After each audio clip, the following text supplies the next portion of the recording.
Awesome. Welcome everyone. This is the storyteller session in week 34 of 2021. I'm your host Apostle for today. Anna was a little bit, had some things to do and asked me to host it. I have a general theme that I want to discuss about NFTs and how we can use NFTs as part of Renaissance Explorers, but I also open for any agenda points that you guys will bring. I'll facilitate the call. Maybe we can start with just a few people, so we can start with a quick check-in, and during the check-in you can also share if you have some agenda points for today. I'm feeling good. I took a little bit of, I put on a jacket because in this house that I am is a little bit cold because there are very thick walls made of stone. It's like an old house who has been like restored, and I'm feeling good today. I had some productive time and I'm looking forward to hosting this session. Passing it on to Melanie. Thank you. This is my lunch break and also my last, no, not the last, I will come back one more day in the work I'm in. So I'm in a kind of up and down energy level because I will leave this bank now after more or less 3 years. And now looking at all the papers, what do I have to give to whom? And on the other hand, it's very exciting.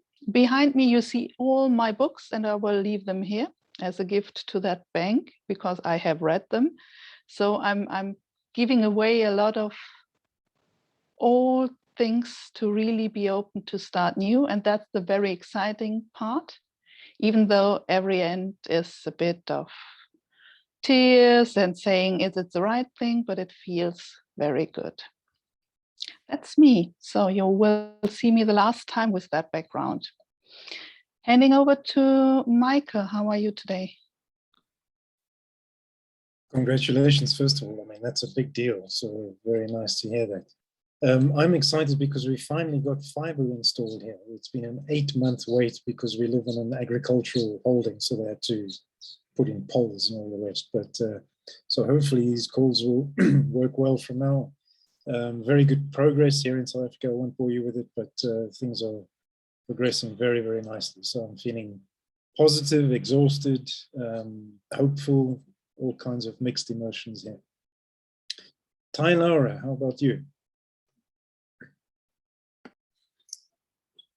Thanks, Michael. Enjoying a shy sun in the morning while having a coffee, coming with fresh energies, just woke up. Happy to hear what you guys brought to the table. Yeah, that's me this morning. Augie? Excited, refreshed, enjoying in the sun also. Excited to hear about the NFTs topic that Apostol is bringing, and happy to hear and see you all here. Passing on to Arian. Thanks. I feel quite good. Since a long time, I finished my morning routine with sports and meditation. And yeah, I'm ready to go, and I pass it on to, oh, I'm on my phone, it's so easy. To Max, or Max.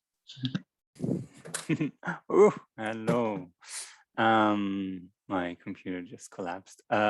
So I'm good. I feel very good. though my stomach is a little bit off, it seems. It feels like a black hole in there. So I don't know what's going on there. But I still feel quite well. What to say? Like, I don't know what the word is, but my computer can't handle my 4K images that I would like to work on, and so it's slow, and that bugs me. So I feel like I want a new, better computer. But yeah, no. So that is my state. Tina, how are you? Good morning, just waking up, pre-coffee even. I missed what Michael and Melanie were sharing, and hopefully I get to get a glimpse of that. And NFTs, what? Did I hear that right? Okay, I'm here. Good morning. Anybody else that's been left? Apostle's laughing. I always look for Apostle's laughter. I don't think he knows that about me. I think everybody's gone, yeah? Yeah, everybody's Okay. gone. So I didn't hear any agenda points. Is that correct? So we're just going on with the NFT. Yes, and you might want to start with the question, who knows what about NFTs? But you don't have to start at my place knowing zero. I will ask my questions later, but maybe we can go in a kind of middle way, not just starting for the experts. That would be my only request. Okay, yeah. I actually know a bit about NFTs. I kind of dived into the space for 1 month around May. And I can share what I know about it, but I also I was actually thinking of doing some kind of short presentation about it, about what I know, and then having a discussion about all that. I also would like to actually ask how many, okay, let's do it like that. How many of the people here don't know anything about NFTs?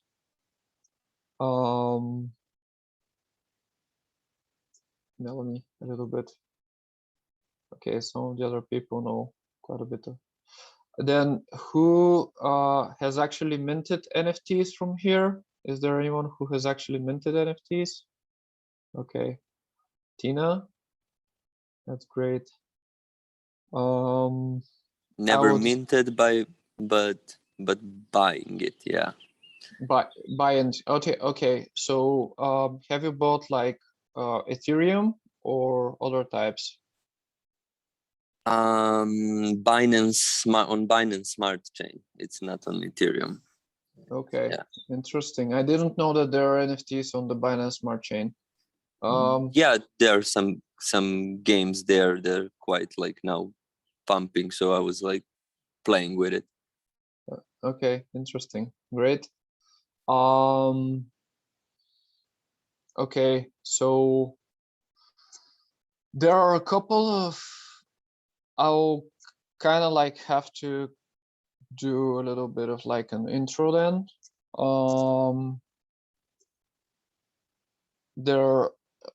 NFTs are a very interesting topic because there are different aspects of them that are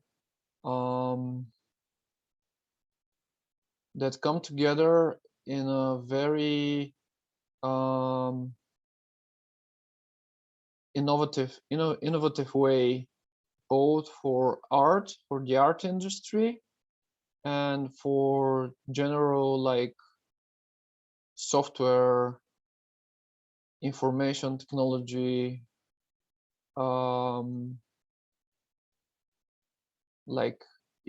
it's a general information technology innovation that's happening basically, because what the blockchain and NFTs enable us is to, in the same way that you have ownership on your tokens or on your cryptocurrency only by holding the private key.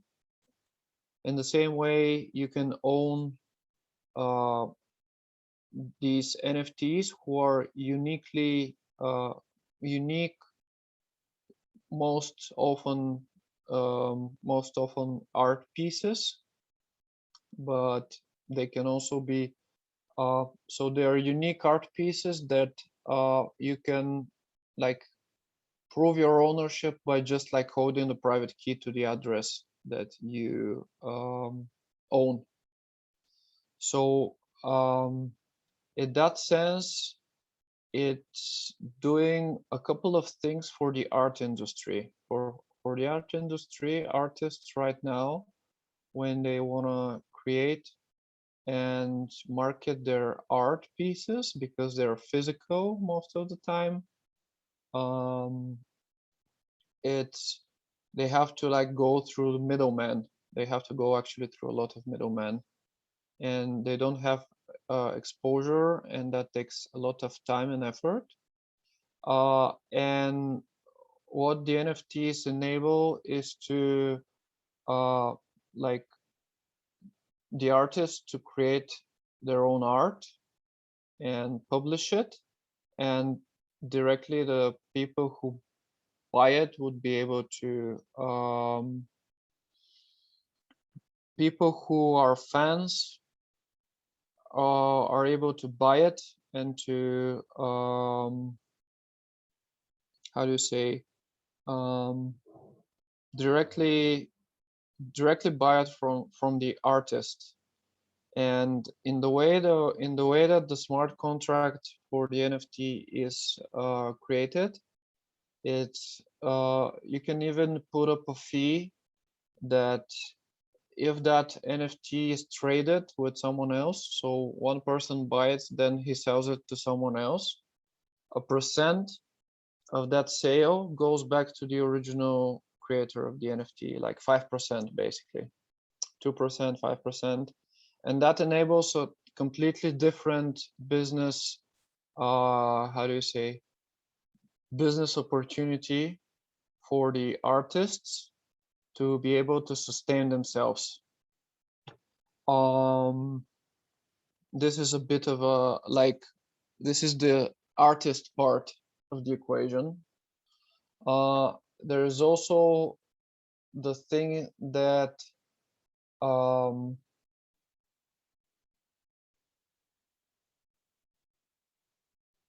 it's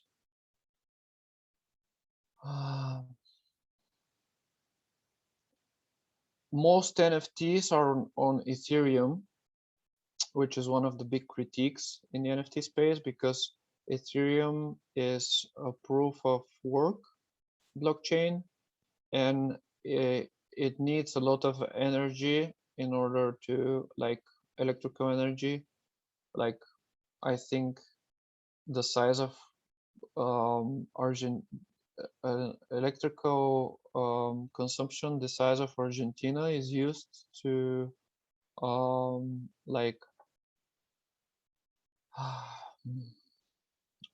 sustain the proof of work algorithm of Ethereum, which is a lot.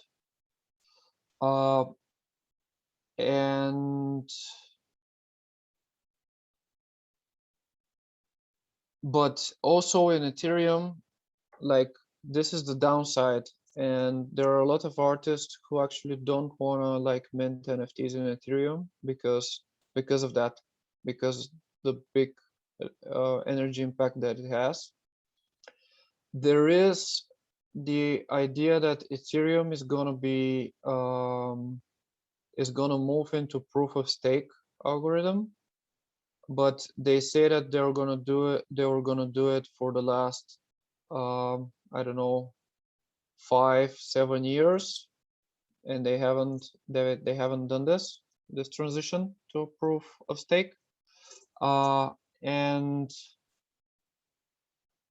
that's basically they have plans to do it in the coming year or year and a half, but it's not very murky. On the other hand, it's very murky and we don't have clarity on when that's going to happen. On the other hand, there is a lot, because Ethereum became very popular lately and exploded in value and price. There is a lot of locked, how do you say, abundance. There is a lot of locked value in the Ethereum ecosystem. There are a lot of people who basically bought Ethereum when it was cheap, and now they are Ethereum rich. And there are a lot of also people who like Ethereum is because of that, artists are incentivized to mint NFTs on Ethereum, and this is where most of the action happens, because the price of the NFTs can be pretty high, especially with very finely how do you say, very beautifully created NFTs that maybe sometimes videos, maybe sometimes GIFs, and there are people who are actually, I can actually just start sharing my screen so you actually see what I'm talking about. Take, for example,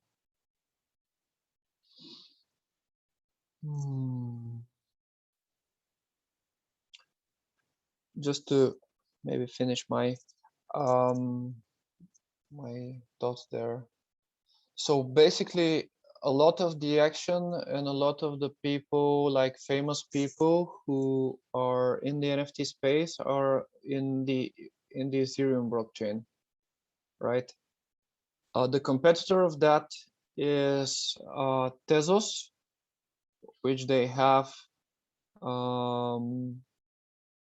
this code Hins and Nook. I don't know how to pronounce that. Hen marketplace, which is basically the second largest NFT marketplace. It's not run on Ethereum, it's run on Tezos, on the Tezos blockchain. The good thing there is that it's widely, there are also like a lot of people who are using it because the NFT prices are a little bit lower compared to Ethereum. So it's kind of like serving two different audiences. Ethereum is a very highly priced ones with famous people and probably more, how do you say, fancy and more prestigious place. And Hints and Nook is more about like being able to mint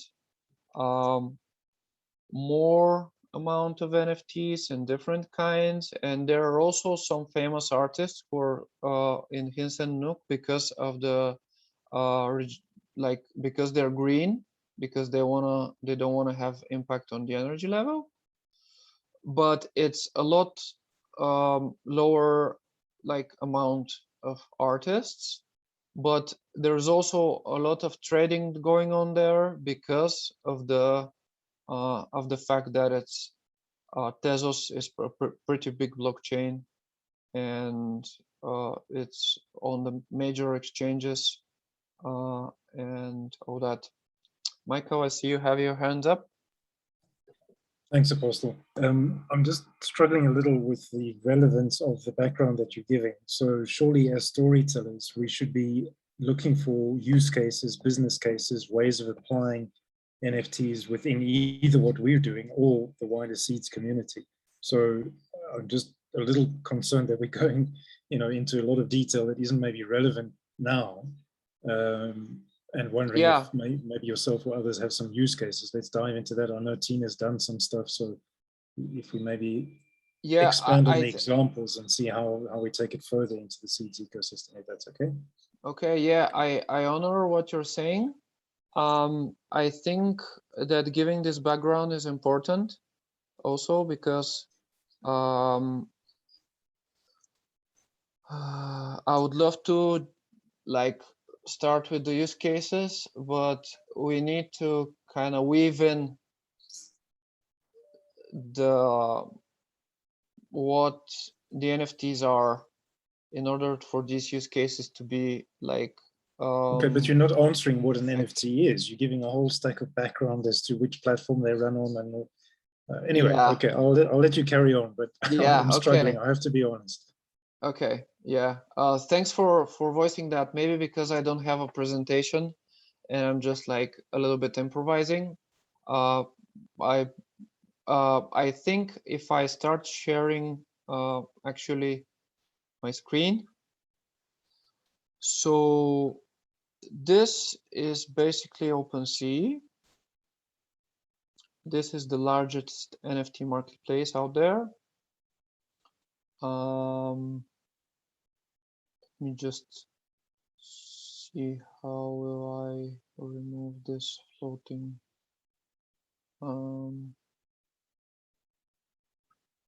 Great. So this is OpenSea, the largest NFT marketplace. There are like some pretty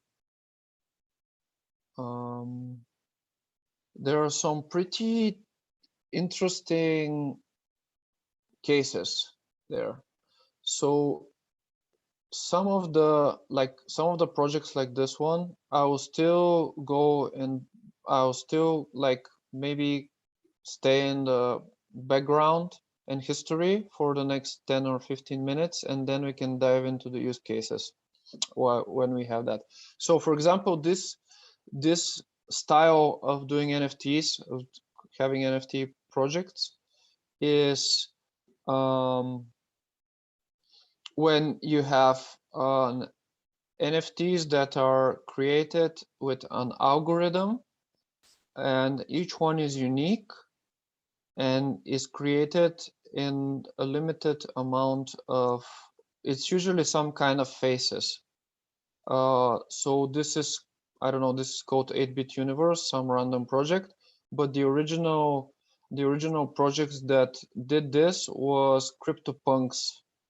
Let me see if I can find that.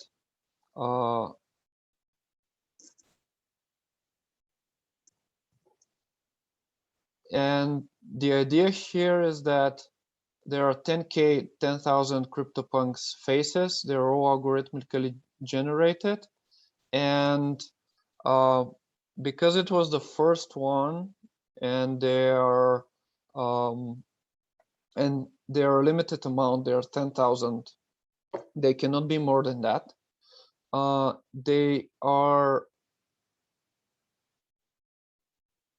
And they became quite famous, basically. Their price is going up because they are limited, how do you say, limited amount of, and how do people use them? That's, some people use them as avatars, and some use them just as like having fun that they had this CryptoPunk NFT bought, or they bought a few of them, and now they're selling them at a higher price. The thing is that once you have this thing going, like you've minted this limited amount and people have them in their wallets, the next step, which I haven't talked about until now, is the gamification step. So because they are digital assets on a blockchain, and you can track who has them in their wallets, you can actually build applications on top of them. So you can basically say, we have a website, and that website is only accessible by people who are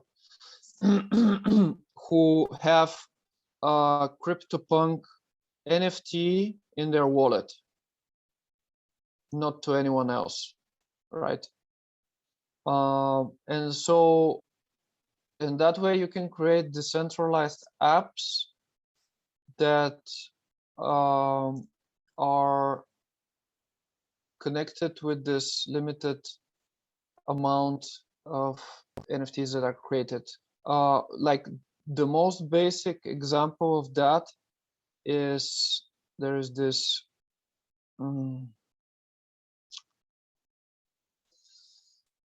let me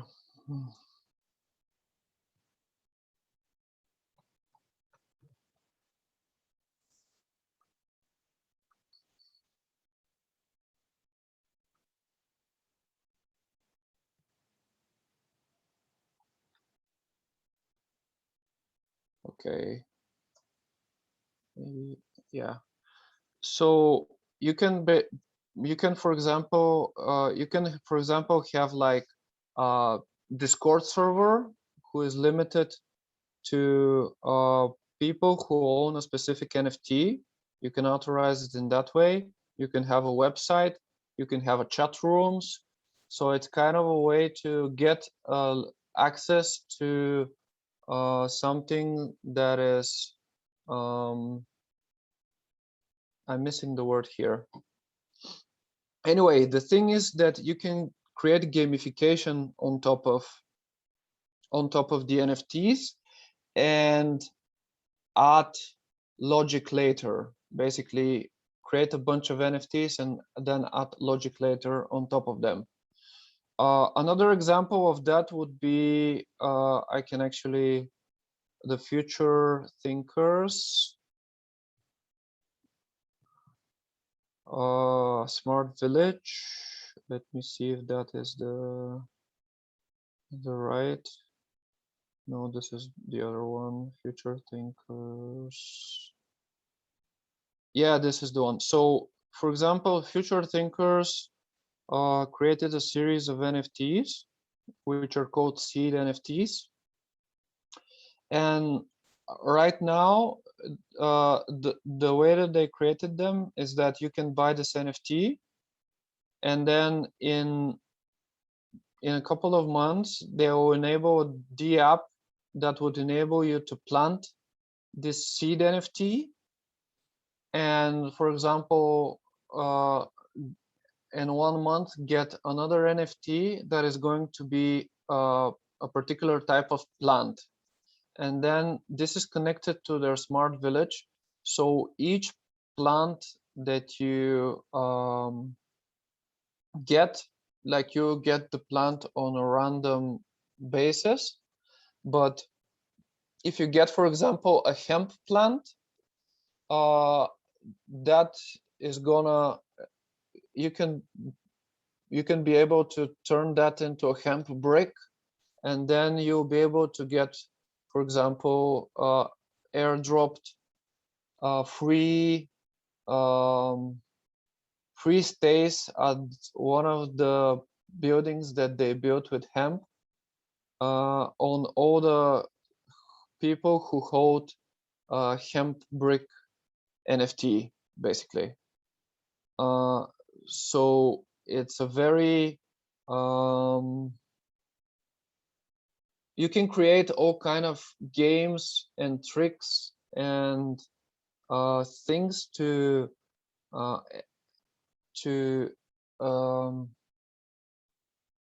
basically enable people to view the NFTs not just as art piece that they buy and they support the artist, but as a investment that is gonna give them access to resources or something like something in the future, basically. Yeah, let's check if someone has their hand up. I don't know, does what I'm saying make sense? I want to see a little bit of feedback from you guys. I'll probably go into Hints and Nook right now to show you how that looks like, and then we can maybe dive into how we can use NFTs in Renaissance Explorers. So basically, yeah, this is Hints and Nook, and this is Rarible. So Rarible is basically the second biggest NFT marketplace after OpenSea, but they're kind of integrated because they're both running in Ethereum. Maybe I'll leave to explore some of it in a little bit. So this is Hints and Nook. This is run on Tezos, and like the look and feel of it is a lot more you know, bare bones in a sense. It's just like the NFT, and then very basic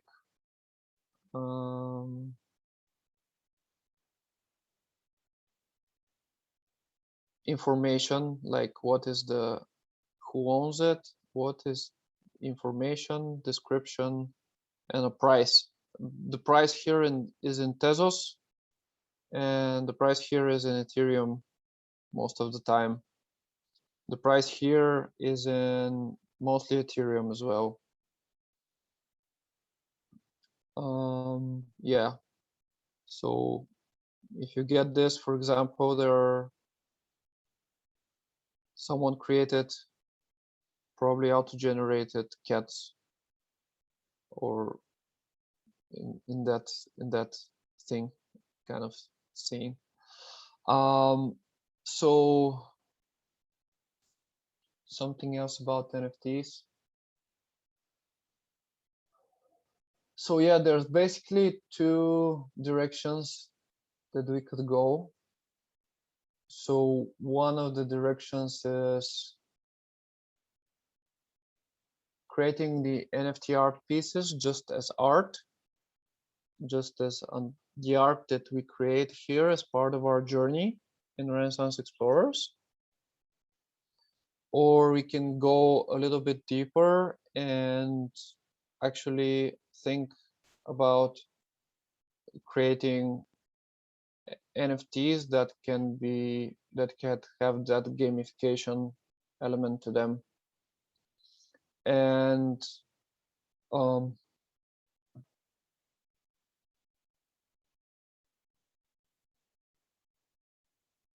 like the most basic example of NFTs that we're kind of using right now is the badges that we get. For example, when you become an ambassador, you get an ambassador badge. That is kind of an NFT, not exactly, but a little bit like that.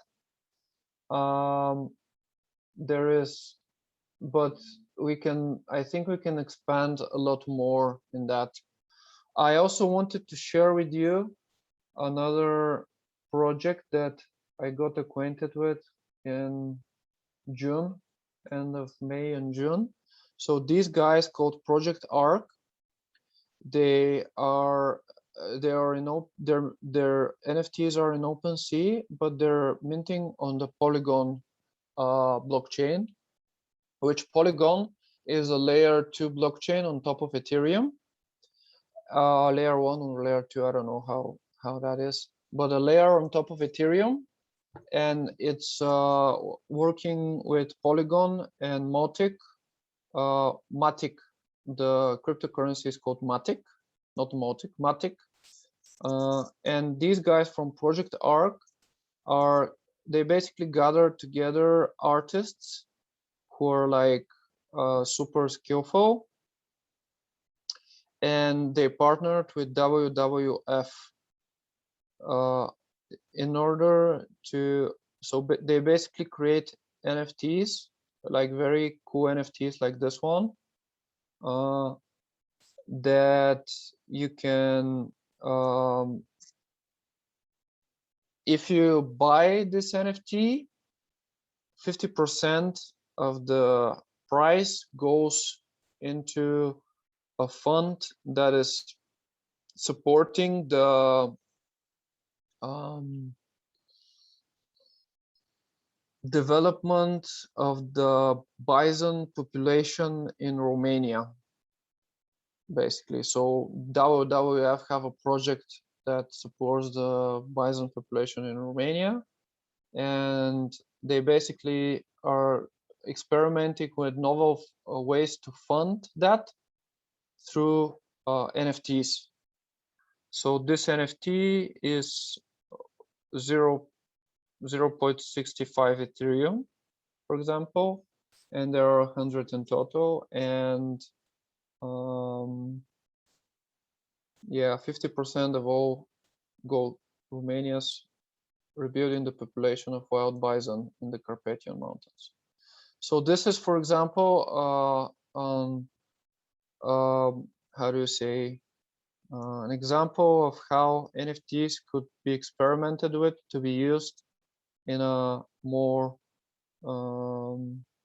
regenerative way, directly with an organization that is doing regenerative work on the ground. And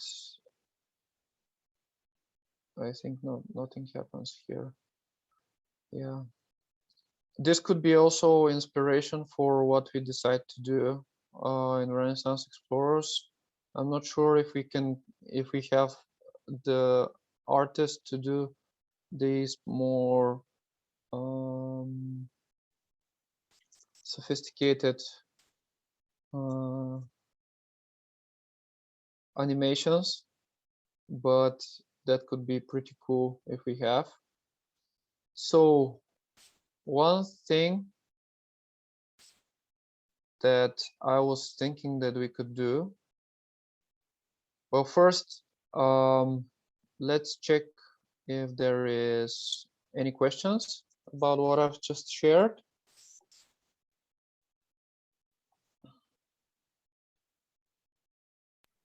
So Apostle, I've been writing in the chat, like, yeah, I saw that you wrote a lot.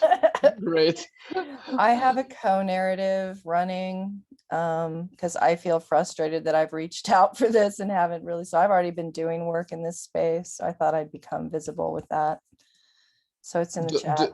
Do you want to share what your work, like the NFTs that you created? Maybe it saves time to do it as a written piece in discourse. I'll take a vote on anybody, what they want input from me about. I don't know.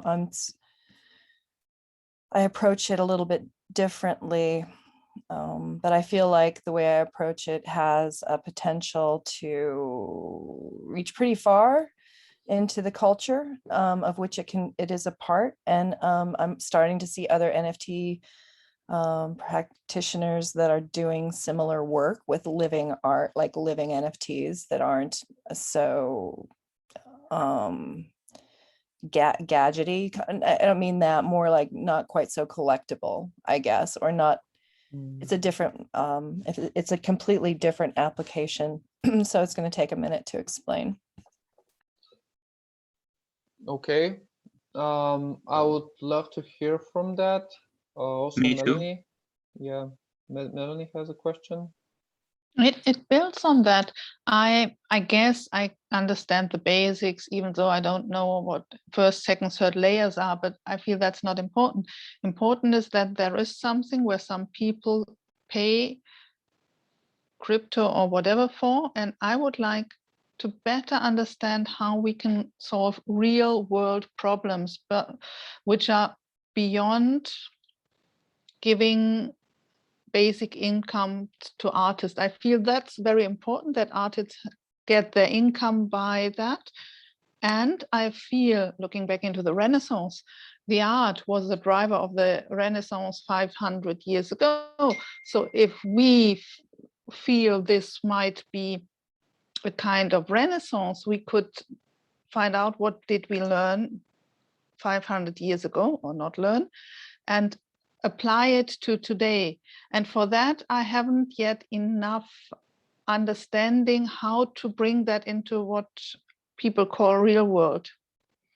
That would be something, if Tina can explain what she's doing, it might help, but it might even take some more sessions to really go with the quest.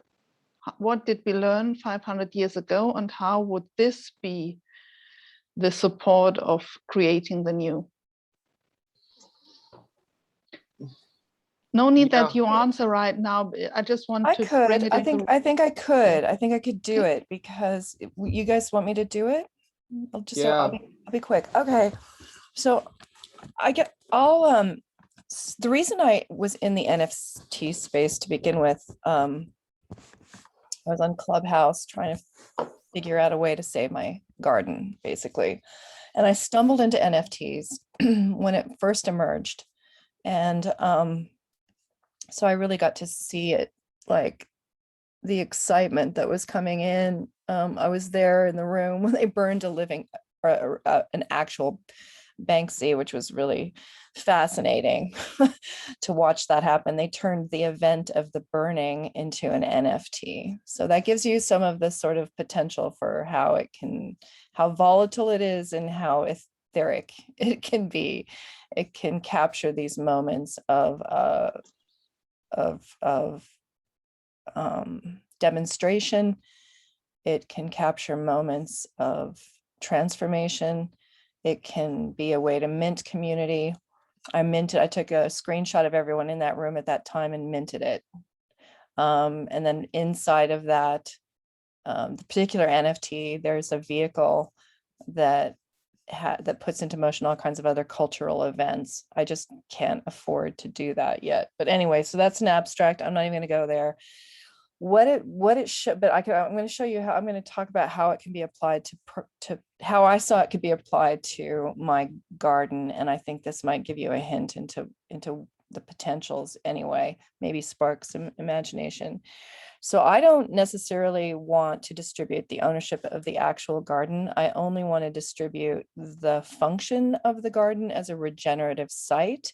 So everything that happens here in a regenerative fashion has the capacity to be tokenized. What that means is, like, for instance, if I was to do an artistic piece in the garden, maybe I would NFT the planting of a flower in a garden that was dedicated to my grandmother. This year, I planted all the seeds that I inherited from her. If I sold a plant as an NFT that carried with it the contract that said, this flower is being planted for somebody who you love, who you're honoring, who may have passed. You want to wrap up their story in this flower, and it's growing and it's harvesting and it's being put together as a bouquet and then given to somebody on the streets as a gift to bring a smile to their face. And attached to that bouquet happens to be a little barcode that you can scan and download the entire story of the person that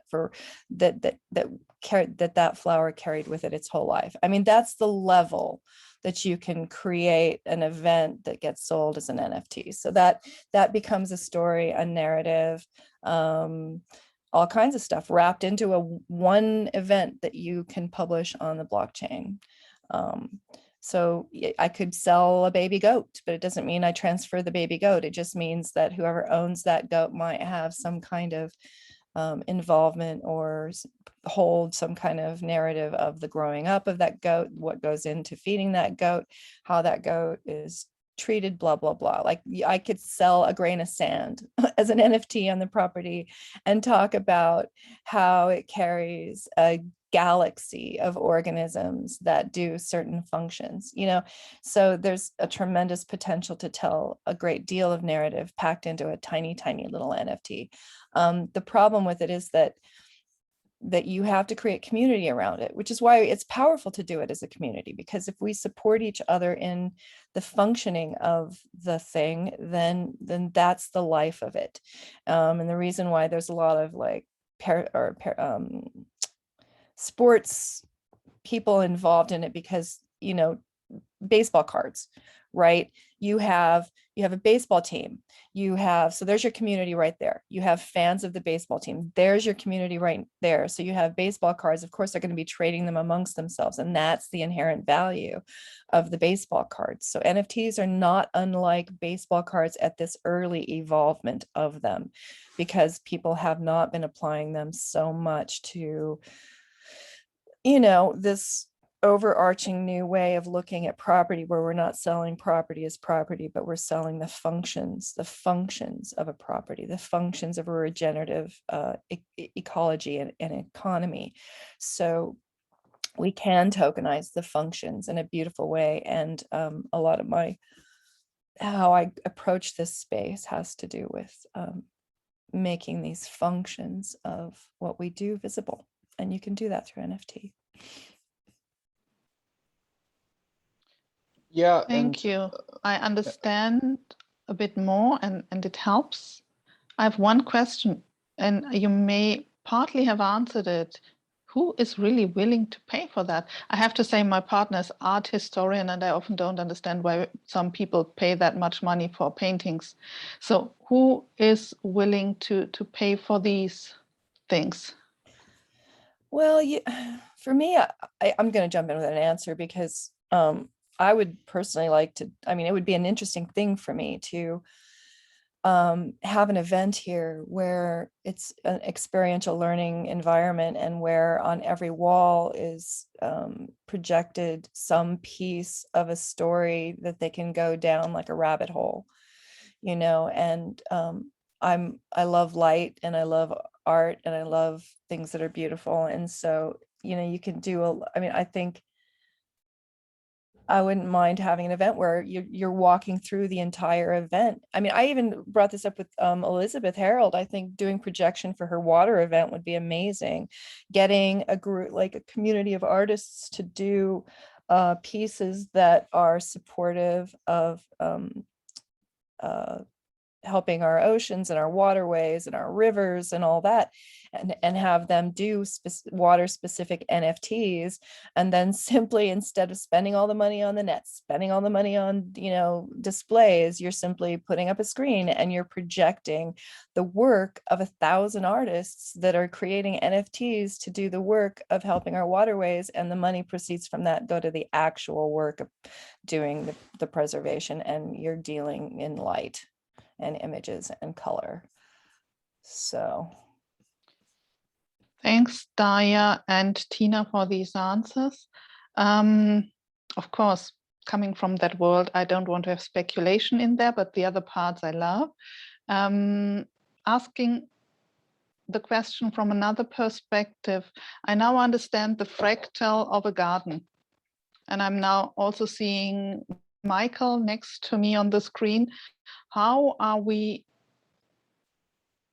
creating a story for the very big money flows that are coming to us based off investing in climate and all of these things? So the money from governments, the big money from philanthropists, what kind of story would they like to hear? And I definitely not want to go into the speculation part, because that's for me the, let's call it, old world part. I would like to understand altogether how, from a fractal, the fractal that is Tina describing, the fractal of a garden, how can I get the very big scaling on the garden called Gaia? And that might not be a question we can answer today, but that would be for me the interesting part, to now translate it on a bigger scale, to really get the money flows into the right fields. As what I understood, if you can really track it, it can't be in the future done anything dirty with that without us knowing it. it's all in the smart contracts. You can tie a smart contract to a simple image. It depends on the smart contract. Like, you can create funding channels through these things. You can create ongoing projects. There are a lot of people doing interesting work with NFTs when it comes to preservation. And I can reach out again. I kind of dropped the space because I came here, and but I can go back in and catch up with some of the people that I was attracted to doing preservation work through the NFT space, and just see what they did, see how they're doing, and I could report back. Michael, you wanted to say something? Well, it's just that this idea of ESG is the bit that turns me on, because I think that's where we're going to get the kind of value flows that Melanie was talking about. But I still can't get my head around, because to me it is speculation, and an NFT currently is pretty much the same as what a tulip was in the day of the tulip mania. It's just a belief in something. I still haven't understood the difference between an NFT and a crypto. There must be a significant difference between those two tokens, and I haven't understood it. And it could be because all that I see is the speculation.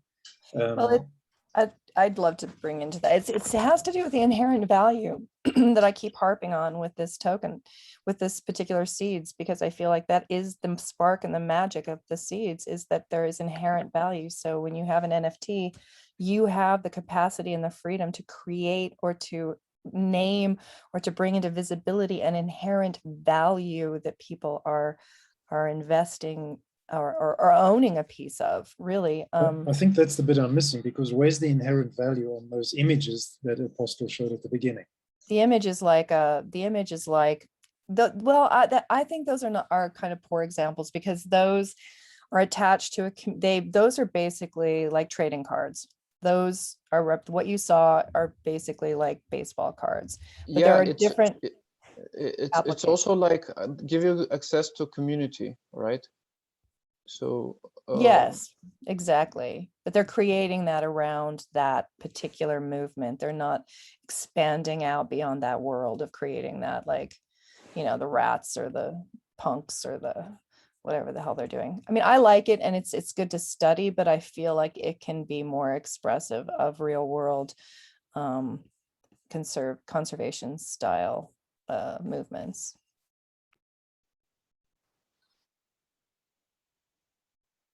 Max, I see your hand up.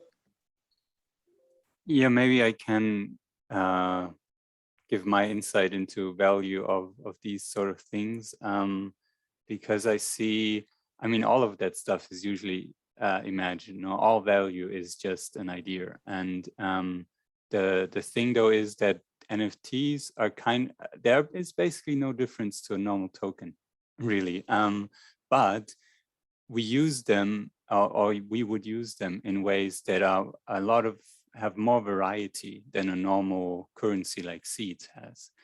So you can create that NFT, and that NFT could be a key, as Apostle said, to access another community, another page, another thing, and that is the gamification. So it can have, but doesn't have to have, inherent value in terms of what you can do with it.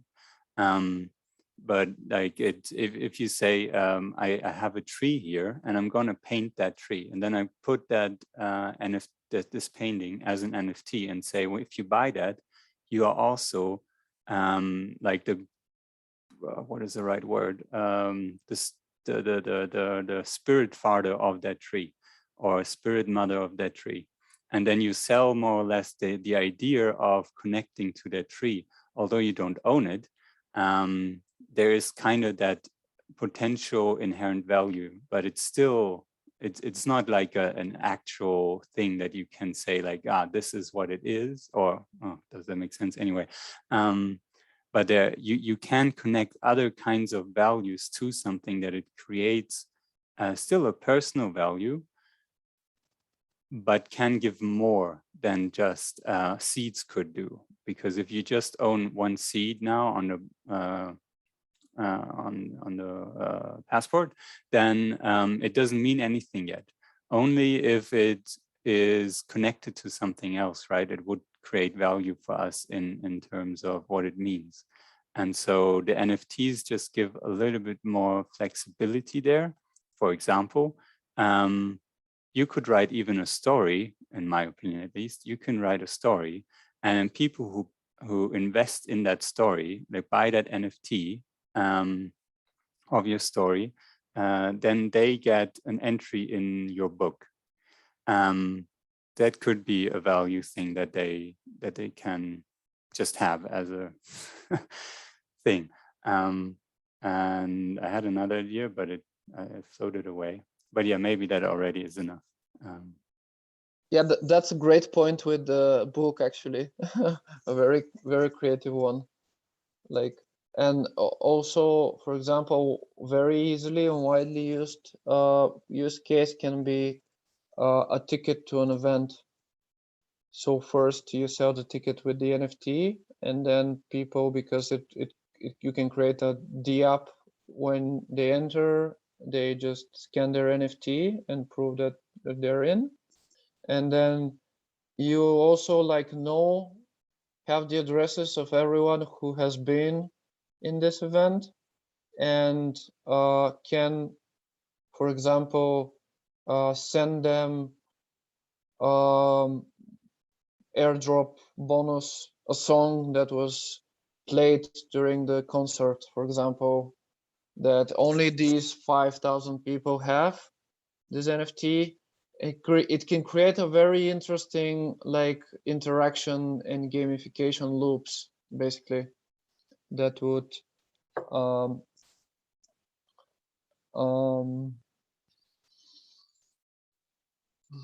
that are not possible with other types of, like with other medium to create. You cannot create it with a simple program. That's because first the uniqueness of the NFT, because it's unique and you can identify it, and then the ownership that is through the private key and the smart contract and the blockchain. So these two parts are what makes them kind of like unique.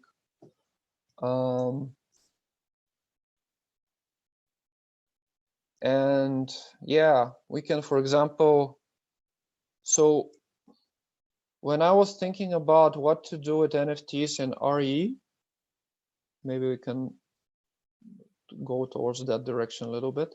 I was thinking for, and I wrote that down, I was thinking for two main use cases, which are more around the art part of it. So one is minting every single one of the art pieces that we create on the Tezos blockchain, because first it's cheaper to mint. It takes like some cents to mint it, and we can have cheaper price. And that means that we can mint like all of the art pieces pretty easily. Of course, like the artists have to actually like upload them, which very few people have until now. So please upload your art. So this is one of the ideas, and that way we have like a history of art pieces that we're creating during these 3 months or 4 months that we're here, all the art pieces in one place. And people can actually like buy it as a way of like getting a piece of history, getting a small piece of the Renaissance explorers' history. And for example, if in 5 years Renaissance Explorers becomes this big international organization with hundreds of people, and there is only like limited amount of NFTs that are part of the initial round, that could have like potentially not just speculative value, but even like, how do you say, yeah, like a value. I don't know how to name that value. The other way that I was thinking about doing it is using the same blockchain that Project Arc is using for their NFTs, the guys that are partnering with WWF, because it's a lot greener than pure Ethereum. And it can be in OpenSea, so it kind of can be part of the actual like NFT, big actual NFT game. So I was thinking to mint there some of the NFTs that are a little bit more like beautiful and sophisticated. For example, Max has this beautiful round flower that we use in documents. I don't know if it's a flower, beautiful circular thing that we use in documents and a bunch of other places. And I think, for example, if we mint 5 of these, just because it's everywhere and we like it and we use it, that's the inherent value of it, in a sense, right? And it's kind of like part of the branding or something like this. So that's the other way that I thought about using NFTs, and I would love to come up with other ways. Right now, I see Aryan has his hand up. Yes. I see like how NFTs are. 1 second.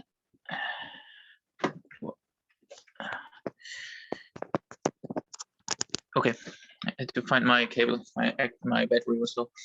Right now it's a lot of speculation, and I think it's also a bit weird. Like you buy something, but you don't really own the artwork. And I think the benefit or the new thing about it is like the whole blockchain technology, that it is basically it's a contract without someone outside of it needing to verify it. And it can be used to all kinds of contracts, also documentation. And it's also a different way of just for purchasing, like it's with eBay or whatever, without a state or Google identity where you put your ID in and your passport. So it's a decentralized way of verifying and assuring transactions. And I think it could also be used for like with real, like you send something out, like not only digital. I like the idea of combining it with crowdfunding or with something for the common good. What else did I want to say? Yeah, I think if we combine it with seeds, it would also be good to use it in a more regenerative way. And I probably wouldn't use blockchain with proof of work. I think we could also aim for a collaboration or maybe even doing our own marketplace, our own idea. What comes to my mind about the Renaissance, that the Renaissance also had some guiding aesthetic principles. So they had like the perspective, the realism, the symbolism, color schemes, and yeah, I see like the new Renaissance is very linked to the solar punk aesthetics and how do you call it, movement. And I think it would be cool like to have some kind of solar punk NFT market, like just like from a narrative, it already has like an inherent narrative. And I think it would be good to explore this a bit more. And yeah, these are just some thoughts that came up in the conversation so far that I listened to. Yeah, we can actually like create, maybe we can come up with a project where artists would create visions for regenerative future, maybe limited editions, and then mint them as an art gallery, and create hype around it. Even better if we actually like create some apps on top of it. And I'm also pretty passionate about a regenerative NFT marketplace that could be amazing for seeds and in general, but I don't think we have enough time to talk about this right now.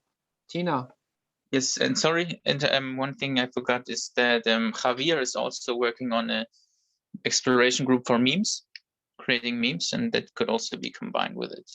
And I think it's not too wrong to also jump on the bandwagon. Just we don't have to lose our focus. Yeah.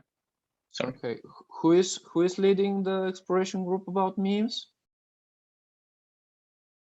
I missed that anyway. I'll check it out.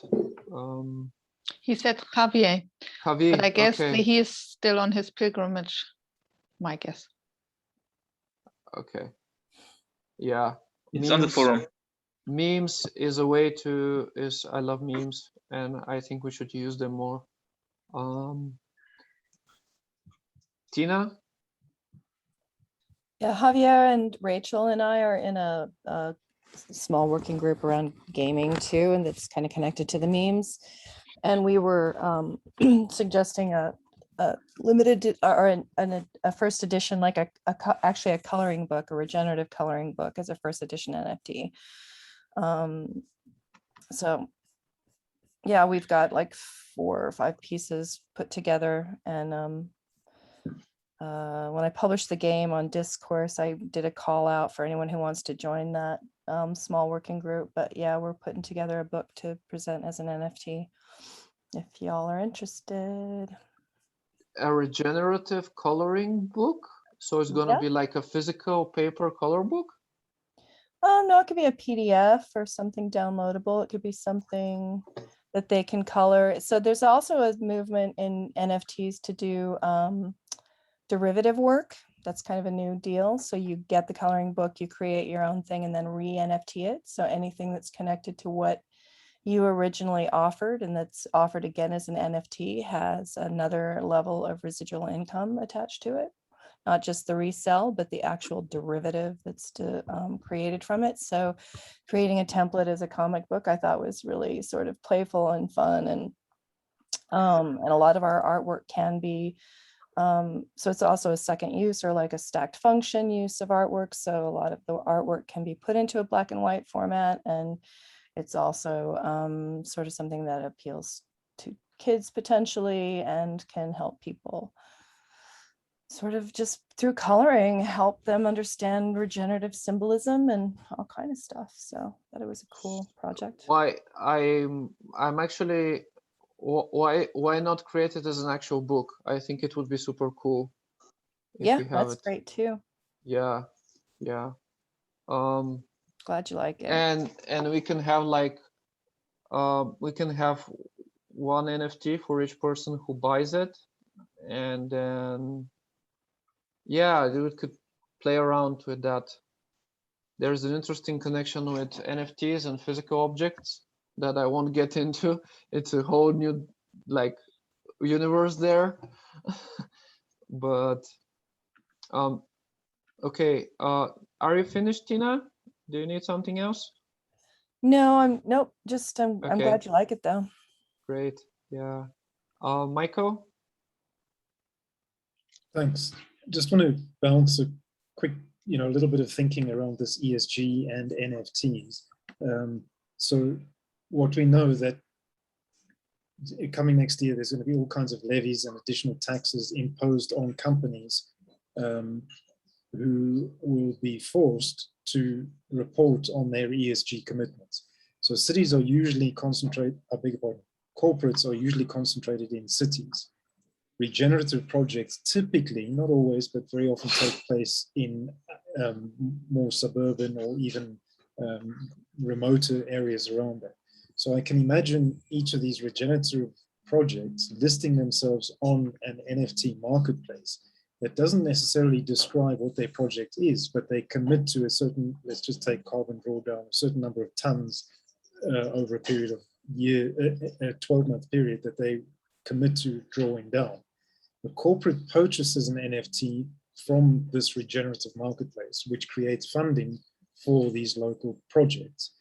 And then through various governance mechanisms, at the end of that 12-month period, there's a check to say, did you achieve what you said you would do in terms of the number of tons drawn down?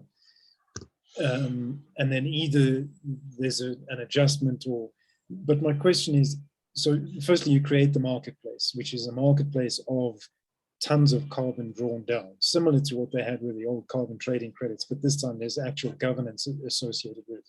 My question is, why would that be an NFT? Why could it not simply be fiat? In other words, you put on $100,000 and put it into escrow or something and say the funds are released at the end of the year?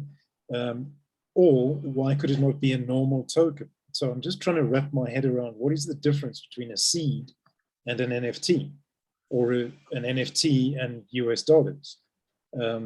There's a very distinct reason why an NFT would be more appealing than just putting US dollars into an escrow account. But I haven't quite got my head around that. So if, firstly, does the model make sense? And then is anybody able to answer my question? What makes an NFT so different to any other token?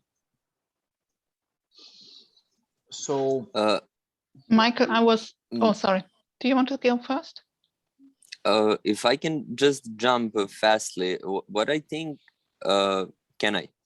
yeah, it's very fast, on, yeah.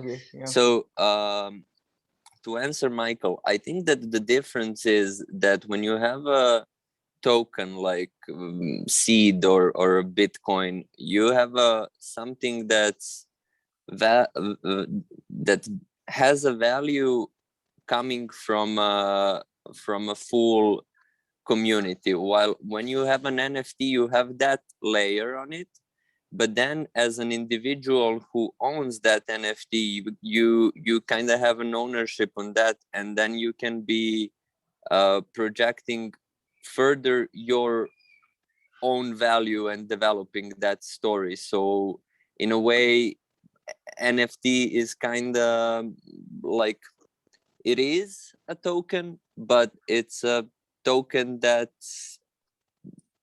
you can create whatever you want later from it. It doesn't need to be only what the full community projects. So you kind of, what all of the people were saying, you can create a project that has trading card type of NFTs that are kind of focused on what the community behind it. That's like, okay, these are trading cards, we value them, we are trading this between ourselves. But then when you can have like I don't know, NFT like what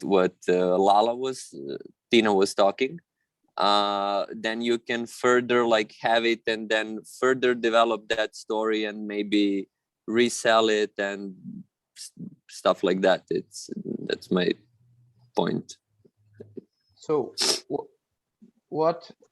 Yeah, Melanie. I was also the last week thinking about why do I need seeds and can't do it with normal fiat. And my current state of thinking is, first of all, you need an identity, something you can identify with. And if it's just in the whole money flow, you will not be able to really connect, as we need a relationship to our money flows. That's the one that was missing within the last 100 years. We lost the relationship. So we need to have something which is really, which you can point out where it is. And that's the second point, traceability, meaning you need to see where the flows go. And it's a bit like the real world pilgrimage. You have to show the ways again. And then some ways will be getting bigger and bigger, so other people see it like the Camino, where then a lot of people go the same road. But at some point you need to have the signs there, and that you could do with seeds or something like that. And coming from the corporate world, they need reporting and they need to show impact. And what we can offer with these kind of development, and maybe even with the NFTs, but I'm not sure about that, we can offer them that they can have a really day-to-day reporting or quarterly reporting, which they need to really show the impact, which you can't if it's just fiat money, because then you can't say where it is. That's my current state of thinking about why I need seeds or something like that. And the So other thing is it what- will not change value if we do it right. It's not about speculating, but that's a side success we will have. Especially on the example of Michael that gave about the carbon NFTs, right? First, it's the difference with fiat would be that it would be visible, like instantly visible on the blockchain that this company has bought this NFT, right?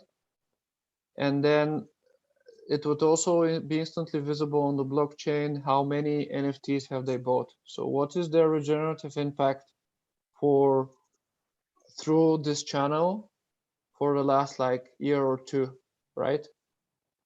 Because they all know all the carbon NFTs there. And then there could be like even a gamification model where in the case that your example that you gave was about like investing in regenerative projects without actually with having a bit of a risk how much of an impact that project will have.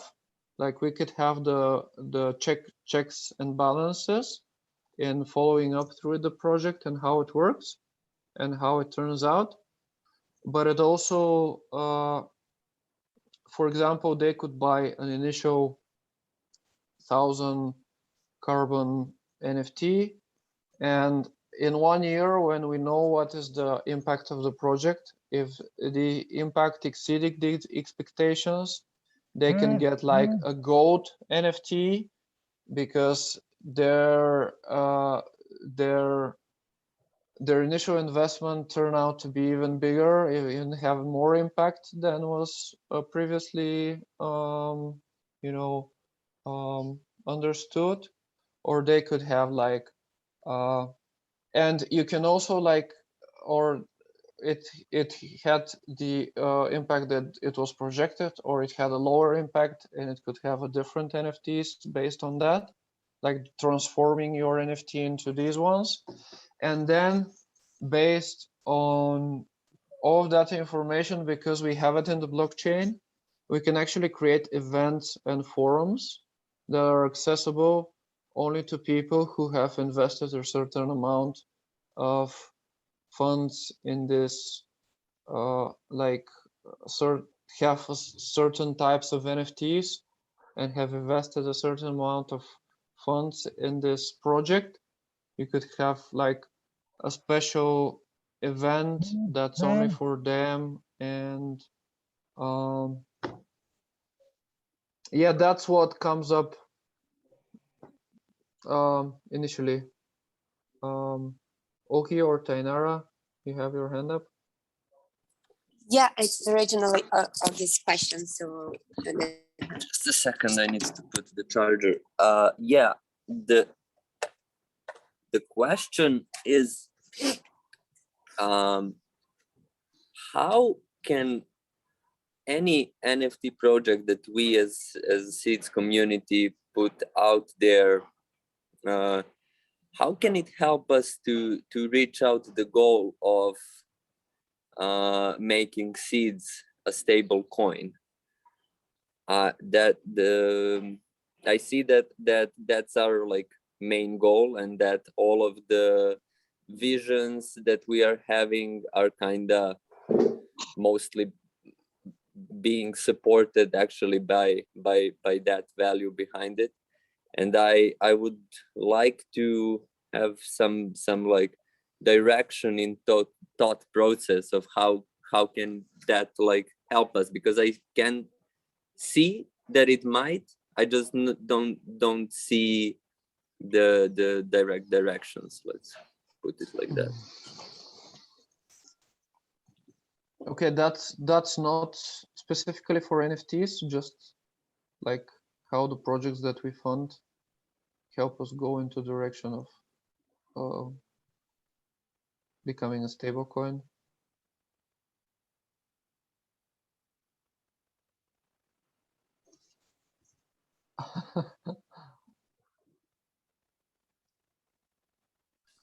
Sorry, Apostol, I haven't heard anything. So- Something happened. Okay, so what you're saying is how do the projects that we fund help us become a stable coin, and that's not directly connected with the NFT idea?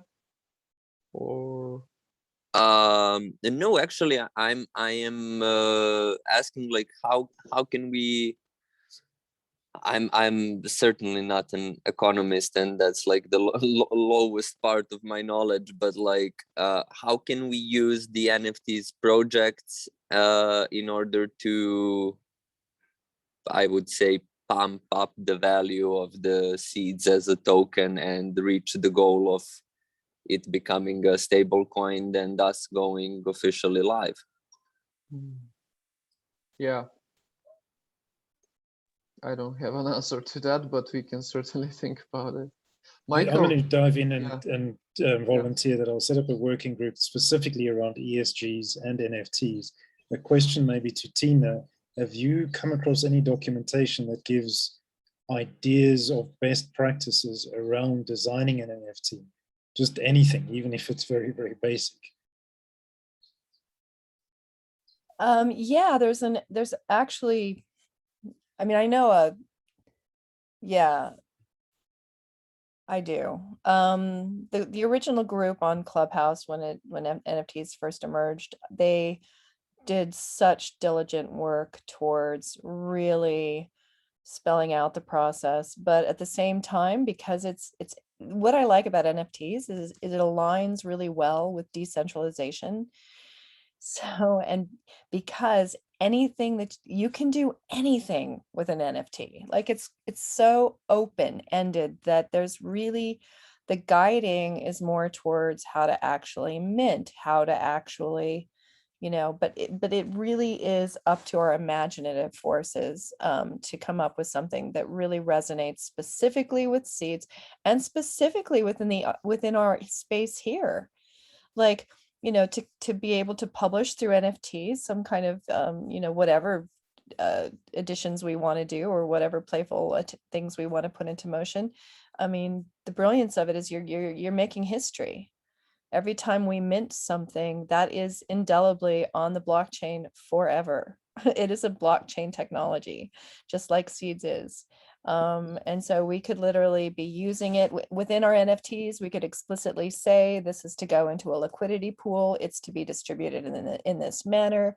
We're doing this, this, and this. If we have an NFT around ocean spaces or water spaces, we have very specific contractual language that says, any fiats or anything raised does this specific action. So the guide to making them is not really going to be satisfying for you, but the technique but the method, but how to actually mint is easy, and it's out there and people have done it, and I can connect to that to everybody. The thing is that it's a very new space, so there are a lot of things like models of how to use NFTs that are coming up like all the time, but the basic building blocks are like the NFT, people who own it, it's limited edition, and there is a decentralized app that is either being developed or created on top of it. And yeah, I think from my perspective, the reason I'd be interested in starting a working group is specifically around the idea of a stable coin. So how do we bring value into the Seeds ecosystem that ultimately pushes the price of the Seeds token up?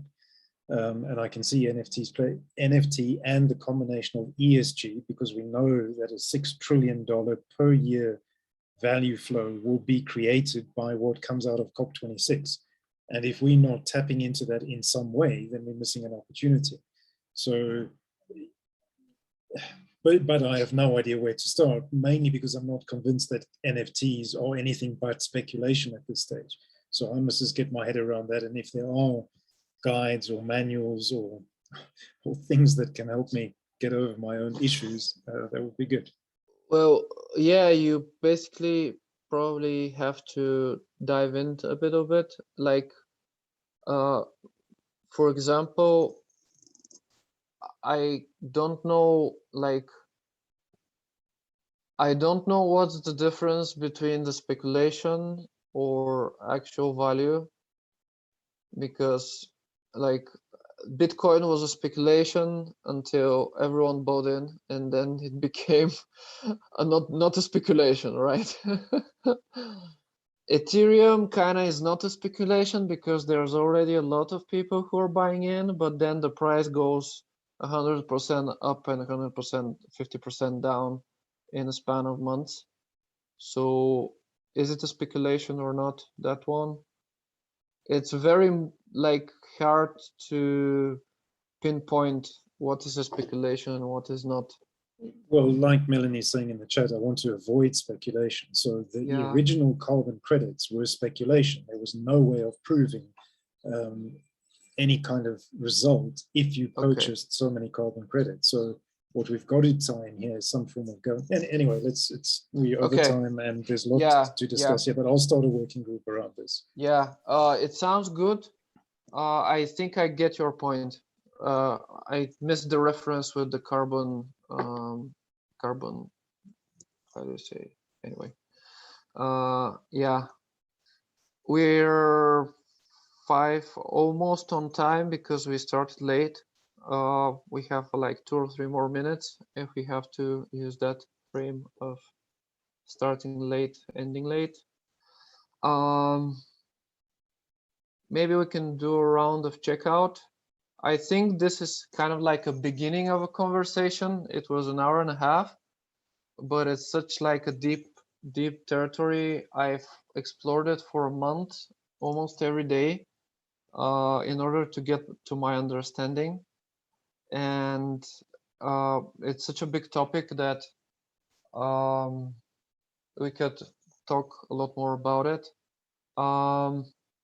Yeah, just I propose maybe checking out with 1 to 3 words or a sentence. Mine is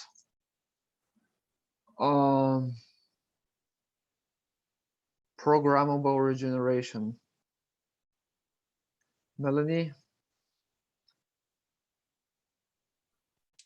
Learning from nature, and thank you, Apostle. You gave me a lot of food for thought. Thanks. Was perfect timing. Michael?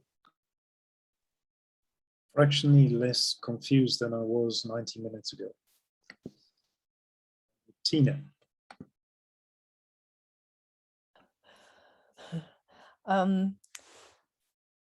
Leading the way towards tokenization of the function of a regenerative garden.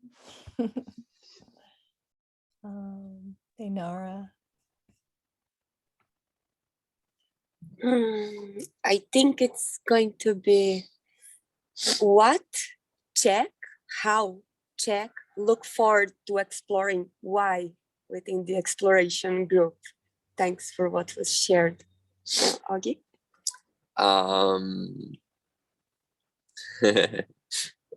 Excitement and regeneration in a digital and real world.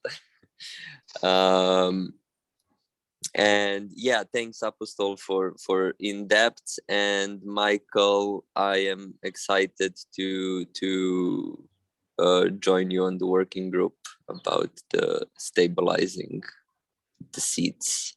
And Max?